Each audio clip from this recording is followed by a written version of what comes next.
Galih tidak pernah bercita-cita menjadi orang besar. Sejak muda, yang ia inginkan sederhana. Bekerja dengan jujur, punya rumah walau kecil, istri yang bisa diajak berbagi lelah, dan suatu hari kelak mendengar suara anak berlari di dalam rumah. Hidup baginya bukan soal mewah atau gengsi, tapi soal cukup dan tenang. Ia bekerja di sebuah bengkel motor di pinggir kota.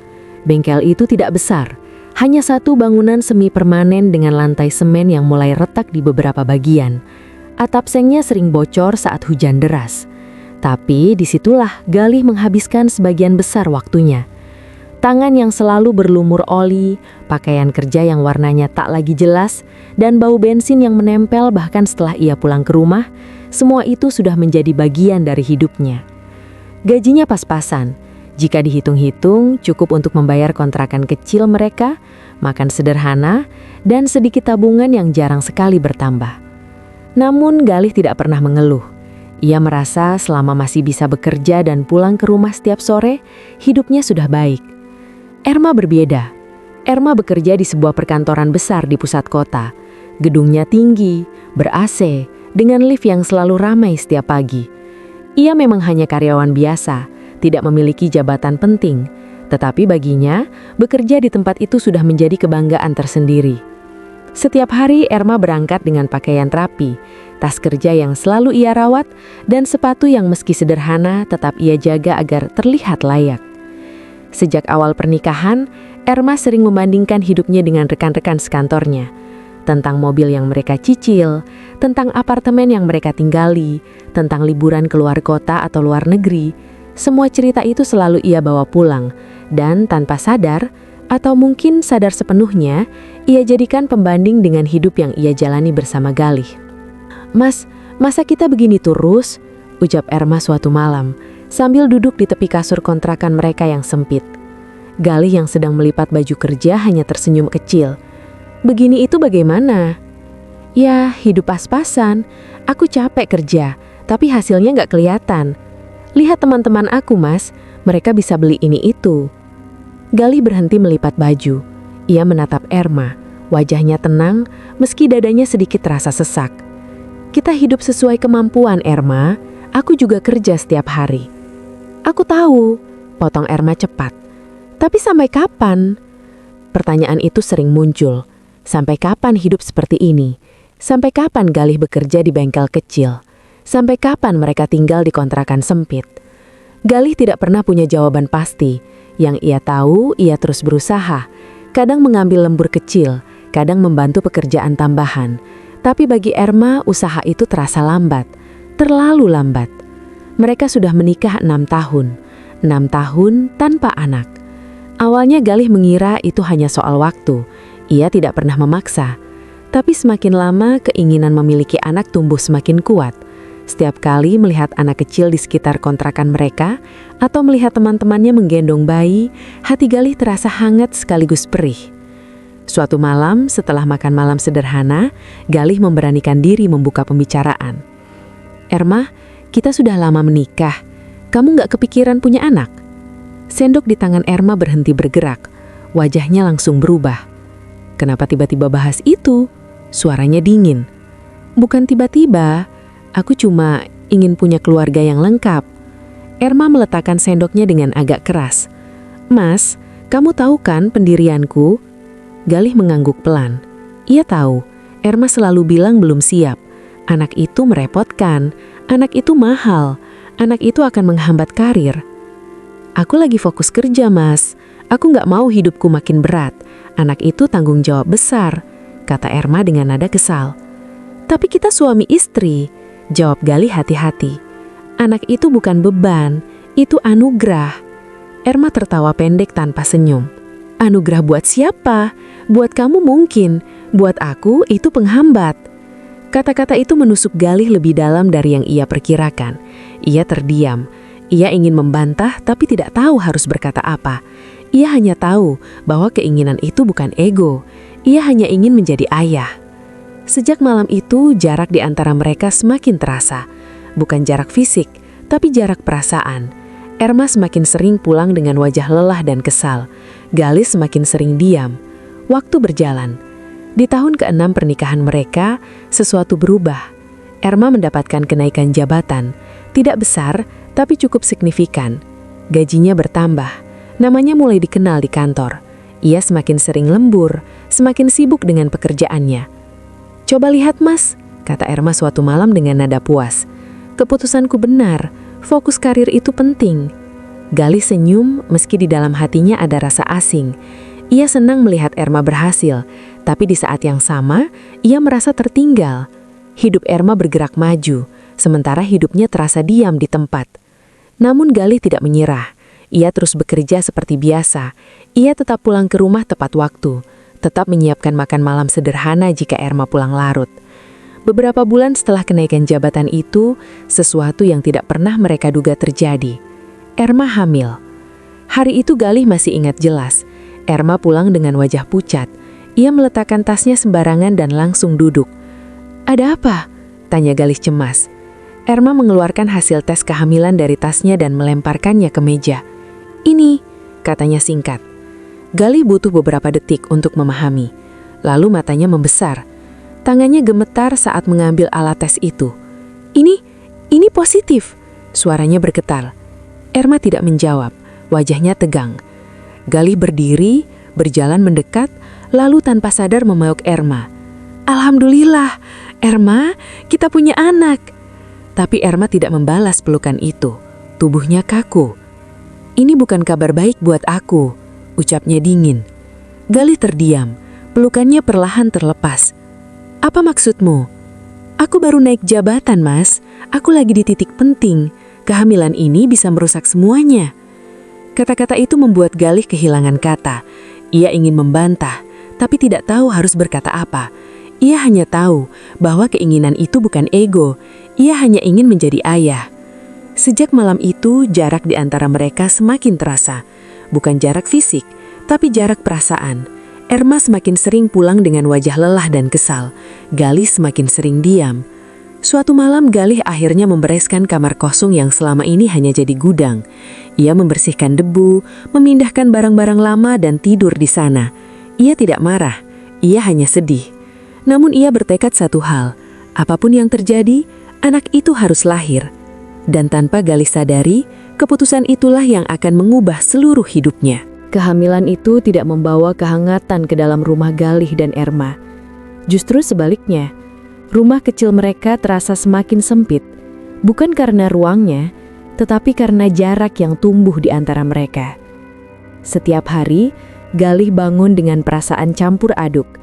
Bahagia karena akhirnya ia akan menjadi ayah, tetapi cemas karena istrinya sama sekali tidak menunjukkan kegembiraan yang sama. Erma menjalani hari-harinya dengan wajah tegang.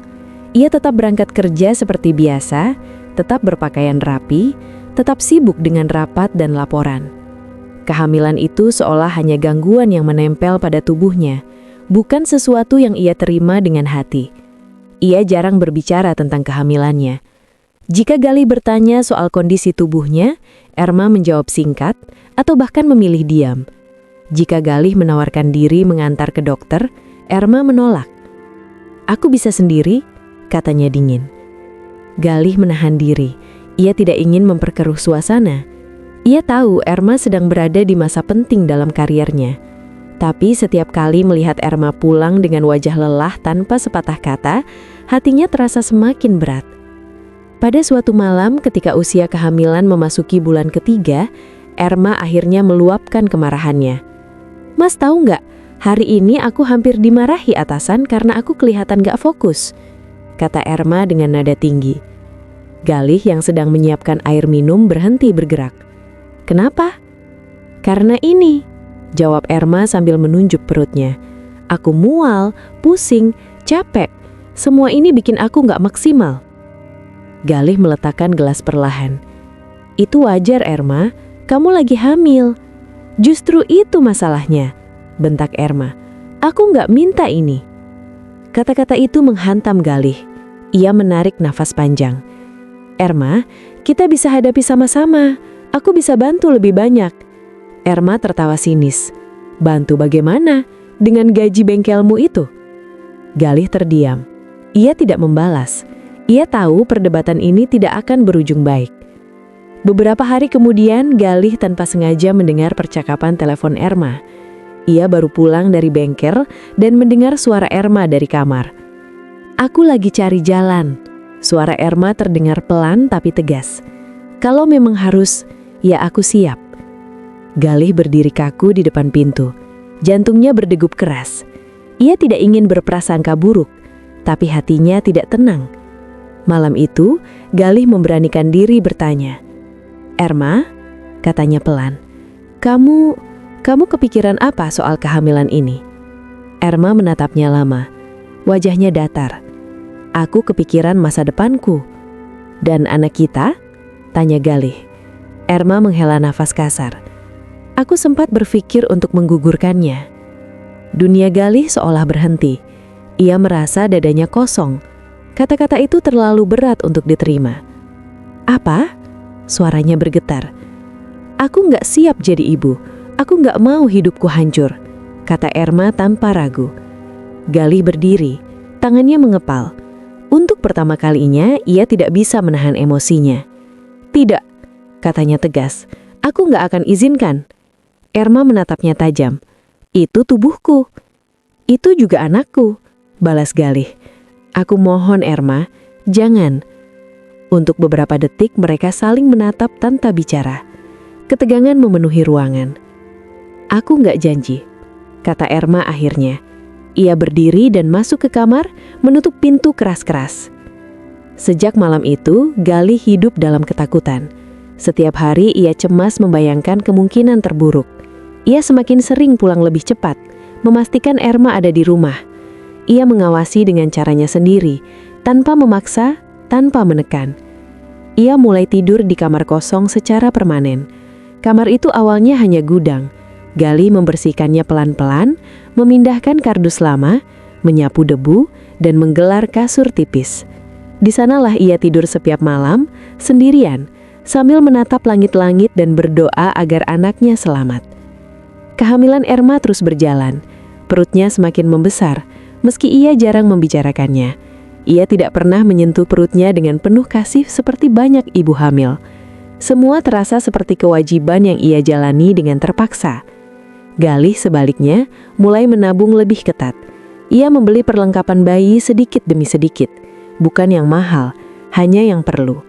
Ia menyimpannya rapi di kamar gudang yang kini menjadi kamar tidurnya. Ia membayangkan suatu hari nanti anak itu akan tidur di sana, dekat dengannya. Ketika bulan kelahiran memasuki bulan ketiga, ketegangan di rumah mencapai puncaknya. Erma sering marah tanpa sebab. Suara apapun membuatnya kesal. Bahkan suara piring yang diletakkan terlalu keras bisa memicu pertengkaran. "Aku capek dengar kamu bergerak terus. Bisa nggak kamu diam saja?" Galih hanya mengangguk dan masuk ke kamar kecilnya. Ia tidak ingin membalas. Hari kelahiran akhirnya tiba. Erma melahirkan di rumah sakit dengan proses yang cukup sulit. Galih menunggu di luar ruang bersalin dengan tangan yang gemetar dan mata yang tidak pernah lepas dari pintu. Ketika akhirnya ia mendengar tangisan bayi, air matanya langsung jatuh. Seorang perawat menghampirinya. "Selamat Pak, anaknya sehat." Galih terduduk. Ia menutup wajahnya dengan kedua tangan. Terima kasih." Namun kebahagiaan itu tidak sepenuhnya kelengkap. Erma menolak menggendong bayinya. Ia hanya menatap kosong. Ketika perawat menyodorkan bayi itu kepadanya, Erma memalingkan wajah. "Aku cakek," katanya singkat. Galih tidak memaksa. Ia menggendong bayinya dengan tangan yang masih canggung. Bayi itu kecil, hangat, dan rapuh. Ia merasa dunia tiba-tiba punya makna baru. Setelah pulang ke rumah, keadaan tidak membaik. Erma tidak mau mengurus bayi itu. Ia tidak mau bangun malam. Ia tidak mau menyusui. Setiap tangisan bayi membuatnya marah. "Berisik," ceriak Erma suatu malam.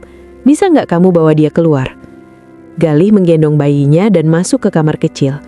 Ia duduk di lantai, menyenangkan bayinya sambil menahan air mata. Hari-hari berikutnya menjadi rutinitas yang melelahkan. Galih mengurus bayi sendirian. Ia belajar mengganti popok, menyiapkan susu, menenangkan tangisan. Kadang ia membawa bayinya ke bengkel karena tidak ada yang menjaga. Awalnya rekan-rekan kerjanya heran, tapi lama-lama mereka mengerti. Bayi itu sering tidur di dalam kardus yang dilapisi kain bersih di sudut bengkel. Sementara itu, Erma semakin jauh. Ia jarang berada di rumah. Jika di rumah pun ia lebih banyak mengurung diri. Setiap suara bayi membuatnya kesal. Dan tanpa Gali sadari, jarak itu bukan hanya jarak emosi. Itu adalah awal dari perpisahan yang jauh lebih menyakitkan. Waktu berjalan tanpa memberi kesempatan bagi Galih untuk bernafas lega. Hari-harinya diisi oleh rutinitas yang melelahkan. Namun, ia menjalaninya dengan tekun. Pagi hari ia bangun lebih awal, menyiapkan susu untuk bayinya, membersihkan tubuh kecil itu dengan air hangat, lalu membungkusnya rapi sebelum berangkat ke bengkel. Jika hari itu ia tidak punya siapapun yang bisa menjaga, ia membawa bayi itu bersamanya. Ia tidak merasa malu. Baginya, mengurus anak adalah tanggung jawab yang tidak bisa ditawar. Bayi itu tumbuh perlahan, tangisannya mulai berubah, tidurnya mulai teratur. Gali hafal betul setiap kebutuhannya. Ia tahu kapan anak itu lapar, kapan hanya ingin digendong, dan kapan butuh ditenangkan. Di bengkel, beberapa pelanggan awalnya heran melihat Gali bekerja sambil sesekali menghampiri bayi yang tidur di sudut ruangan.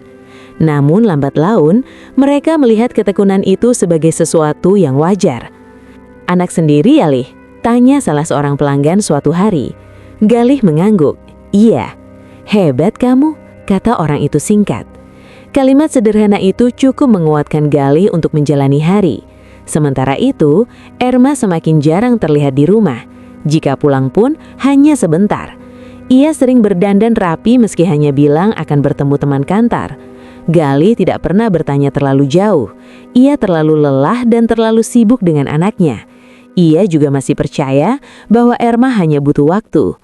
Suatu sore, Erma pulang bersama seorang laki-laki. Gali baru saja selesai memandikan bayinya ketika pintu terbuka. "Mas," kata Erma dengan nada biasa, "aku mau kenalin teman kantor."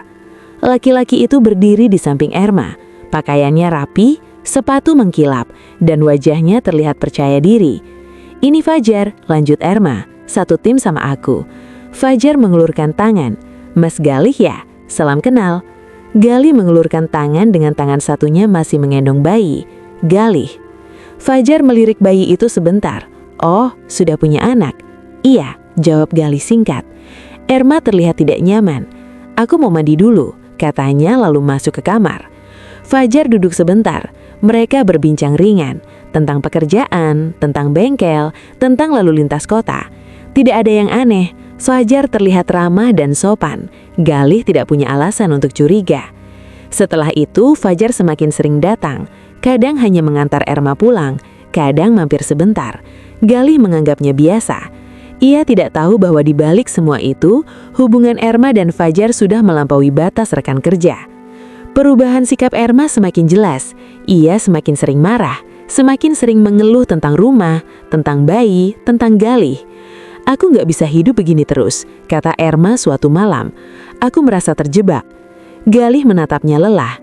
"Apa yang kamu malu, Erma?" Erma diam beberapa saat, lalu berkata pelan tapi tegas, "Aku mau cerai." Kata itu jatuh begitu saja, tanpa emosi berlebih, seolah hanya keputusan logis. Galih terpaku. "Kenapa?" "Aku nggak bahagia," jawab Erma singkat. "Karena hidup kita sederhana?" tanya Galih. Erma tidak menjawab.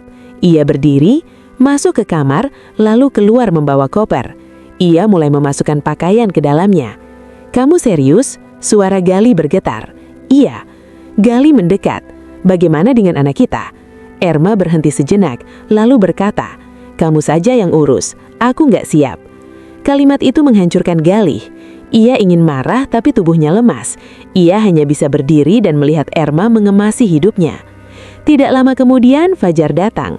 Ia membantu membawa koper. Erma tidak menoleh lagi ke arah Galih ataupun bayinya. "Maaf," kata Fajar singkat tanpa benar-benar terdengar menyesal. Pintu tertutup, rumah itu kembali sunyi. Galih duduk di lantai sambil mengendong anaknya yang tertidur. Air matanya jatuh tanpa suara. Ia tidak tahu bagaimana masa depannya, tapi satu hal pasti, ia harus bertahan. Hari-hari setelah kepergian Erma terasa berat. Tidak ada lagi yang bisa ia ajak bicara. Tidak ada lagi yang bisa berbagi beban. Tapi justru di masa itulah, Galih mulai menemukan kekuatan yang tidak pernah ia sadari sebelumnya.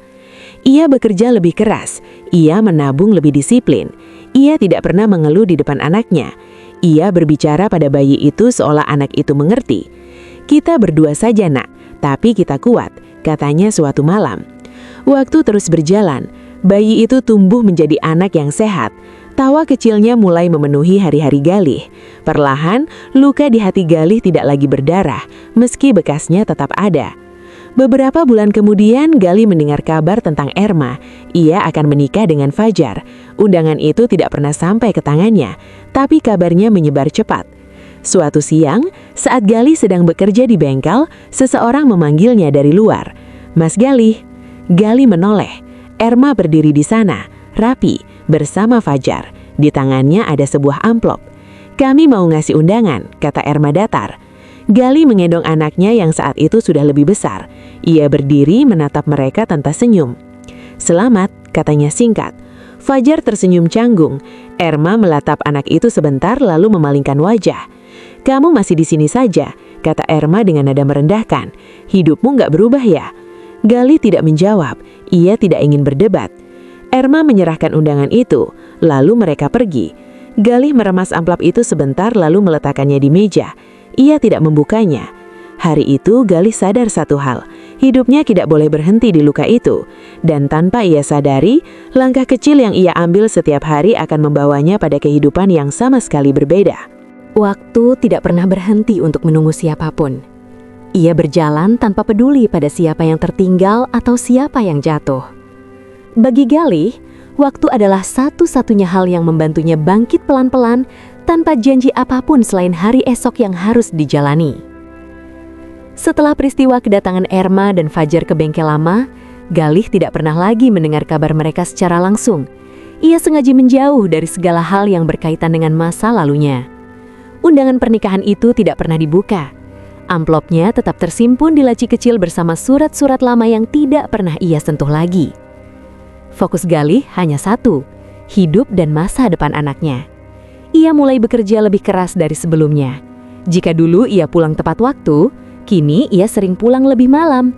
Bukan karena ingin lari dari rumah, tetapi karena ia ingin mengumpulkan cukup uang agar anaknya tidak kekurangan. Ia menerima pekerjaan tambahan, memperbaiki motor tetangga di rumah, dan tidak jarang membantu bengkel lain saat akhir pekan. Suatu hari, seorang teman lama Galih datang ke bengkel. Namanya Dimas. Mereka pernah bekerja bersama bertahun-tahun lalu sebelum Dimas mencoba peruntungan di kota lain. "Lih," kata Dimas sambil menyalakan rokok, "kamu masih di sini saja?" Galih tersenyum kecil. "Masih?" Dimas menatap Galih dan anaknya yang sedang bermain di sudut bengkel. "Kamu kerja sendirian?" "Iya," sambil ngurus anak. Dimas mengangguk pelan. Ia tidak banyak bertanya. Mereka mengobrol lama tentang hidup, tentang kerja, tentang rencana. Dari obrolan itulah sebuah tawaran muncul. "Aku mau buka bengkel," kata Dimas akhirnya. "Aku butuh orang yang aku percaya buat ngelola. Kamu mau?" Galih terdiam. Tawaran itu besar, terlalu besar untuk seseorang yang hidupnya selama ini hanya berjalan di tempat. "Aku nggak punya modal," jawab Galih jujur. "Modal urusan aku," kata Dimas. "Kamu urus kerjaannya." Galih berpikir lama. Ia memikirkan resikonya. Ia memikirkan anaknya. Ia memikirkan hidup yang selama ini tidak pernah berubah. Akhirnya ia mengangguk. Bengkel itu berdiri beberapa bulan kemudian. Tidak mewah, tapi lebih layak. Lokasinya strategis. Pelanggan mulai berdatangan. Galih bekerja dengan sungguh-sungguh. Ia memperlakukan bengkel itu seperti miliknya sendiri. Meski secara resmi ia hanya dipercaya mengelola. Hasilnya mulai terlihat. Penghasilannya meningkat, hidupnya mulai stabil. Ia bisa menyewa rumah yang sedikit lebih besar. Anaknya masuk usia balita, sehat, aktif, dan cepat belajar. Galih sering membawa anaknya ke bengkel. Anak itu sudah terbiasa dengan suasana kerja. Ia mengenal para mekanik, hafal suara mesin, dan sering duduk di dekat ayahnya sambil menggerambar. Di sisi lain, kehidupan Erma tidak berjalan seindah yang ia bayangkan. Setelah menikah dengan Fajar, masalah mulai muncul satu persatu. Fajar ternyata memiliki banyak utang. Gaya hidupnya tidak sebanding dengan penghasilannya. Untuk pesta pernikahan saja, mereka harus berutang ke sana-sini. Pertengkaran menjadi hal biasa. Erma tertekan. Ia harus menanggung beban pikiran yang berat. Hutang, cicilan, dan konflik rumah tangga membuat fokus kerjanya menurun.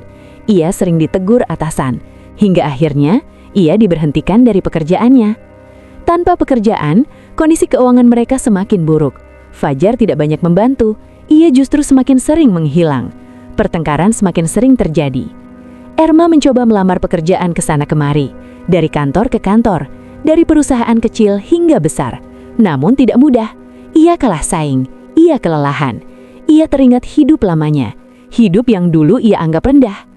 Suatu hari, Erma mendengar kabar tentang lowongan pekerjaan sebagai admin di sebuah bengkel. Ia tidak terlalu memikirkan tempatnya, yang penting ada pekerjaan. Ia datang dengan membawa surat lamaran. Ketika tiba di bengkel itu, langkahnya melambat.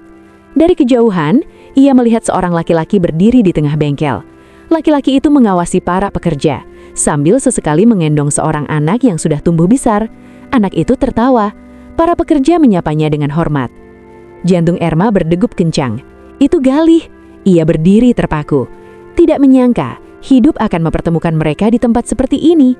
Ia melihat anak itu, anak yang dulu ia tolak, anak yang kini terlihat sehat, bersih, dan bahagia. Erma mendekat dengan langkah ragu. "Mas Galih," panggilnya pelan. Galih menoleh, wajahnya datar. Tidak ada marah, tidak ada senyum. "Ada keperluan apa?" tanyanya tenang. Erma menelan ludah. "Saya mau melamar kerja sebagai admin." Galih mengangguk. "Surat lamarannya?" Erma menyerahkan surat itu dengan tangan gemetar. Galih membacanya sekilas. Nama Erma tertera jelas. Galih mengembalikan surat itu. "Maaf, saya tidak bisa menerima." Erma menunduk. "Kenapa?" "Aku ingin hidup tenang, tanpa masa lalu." Erma terdiam, air matanya jatuh. Saat itu seorang wanita berhijab datang membawa kotak makanan. Wajahnya lembut, ia berterima kasih pada Galih. "Mas, aku bawain makan?" Anak Galih langsung berlari menghampiri wanita itu dan memeluk ayahnya. Galih tersenyum, "Terima kasih." Ia menoleh kepada Erma, "Ini calon istriku." Erma merasa dadanya sesak. Ia tidak sanggup berkata apa-apa. Ia berbalik dan pergi meninggalkan bengkel. Galih menatap kepergian itu tanpa perasaan apa-apa. Ia menurunkan pandangannya ke anaknya. "Yuk, makan," katanya lembut. Ia tahu, hidup tidak selalu adil. Tapi ia juga tahu, selama ia bertahan dan bertanggung jawab, hidup akan menemukan jalannya sendiri. Dan Galih telah menemukan jalannya.